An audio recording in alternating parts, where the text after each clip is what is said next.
Assalamu alaikum. Myself Aqsa Muzaffar, roll number 5040 from group number 3. I am presenting the presentation of group number 3 and here is the topic patenting in biosafety and bioethics. उसके बाद introduction में patent क्या होता है कि एक government की तरफ से एक लीगल राइट होता है कि जिन्होंने एक इन्वेंशन की है उसको यूज़ करने से, उसको सेल करने से जो रोका गया एक स्पेसिफिक टाइम के लिए 20 ईयर्स के लिए, ठीक है। उसके बाद इसकी इंपॉर्टेंस में क्या है कि प्रोटेक्ट करना है investment in research and development. उसकी इन्वेस्टमेंट को जो है वो प्रोटेक्ट करना है रिसर्च करते हुए या डेवलपमेंट करते हुए।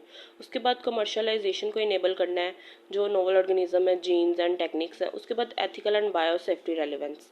इसमें क्या क्या patentability of life form raises moral concerns को रेजिस कर देती है।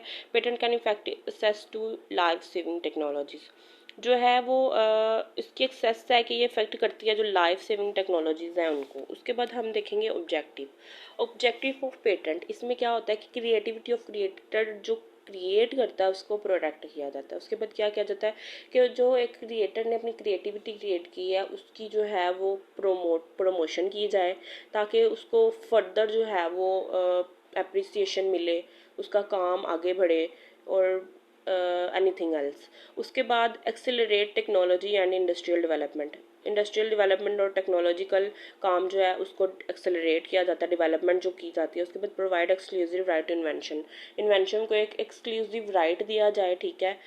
उसके बाद अंडरस्टैंड किया जाए मीनिंग ऑफ स्पेसिफिकेशन को मीनिंग को अंडरस्टैंड किया जाए। उसके बाद इंपॉर्टेंस ऑफ पेटेंटिंग की इंपॉर्टेंस क्या है।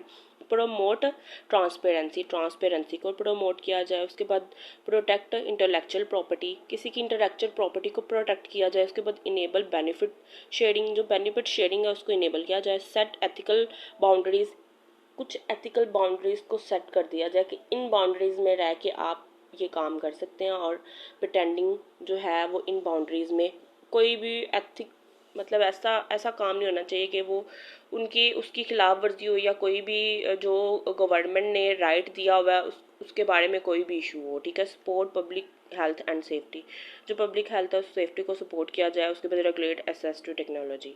उसके बाद legal framework governing biotech patents. सबसे पहले है RIPS एग्रीमेंट, ठीक है। Require member countries to allow patent in all technologies including biotech. सारी टेक्नोलॉजीज जो है वो उनको पेटेंट को अलाउ किया जाए बायोटेक्नोलॉजी को इंक्लूड करते हुए। उसके बाद US पेटेंट ला, जो US पेटेंट ला वाला patent of genetically modified organism. US patent law में ये कहा जाता है कि पेटेंटिंग अलाउ की जाए जेनेटिकली मॉडिफाइड जो ऑर्गेनिजम्स हैं उनकी, ठीक है। उसके बाद European patent convention permit biotic patent but exclude method for cloning human.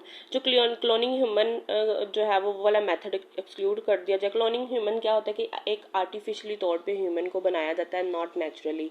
मतलब एक इंसान नेचुरली तौर पे नहीं, मतलब जो अल्लाह ताला की तरफ से, बल्कि जो एक आर्टिफिशियल मेथड यूज़ किए जा रहे हैं ह्यूमन को बनाने में वो उसको एक्सक्लूड कर दिया जाए। Modified germ lines ETC but can be patented in biotechnology में पेटेंट क्या किया जा सकता है, क्या हो सकता है। GMOs genetically modified organism patent हो सकते हैं जो कि अलाउेबल है, जो अलाउ है, ठीक है, बायोटेक्नोलॉजी में या अदर फील्ड्स में, ठीक है।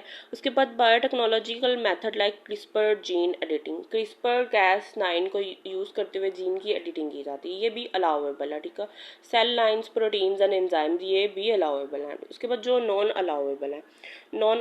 अलाउेबल जो अलाउेबल नहीं है, अलाउेबल नेचुरली अकरिंग सब्सटेंसेस, जो नेचुरली अकरिंग सब्सटेंसेस हैं वो, ठीक है, जो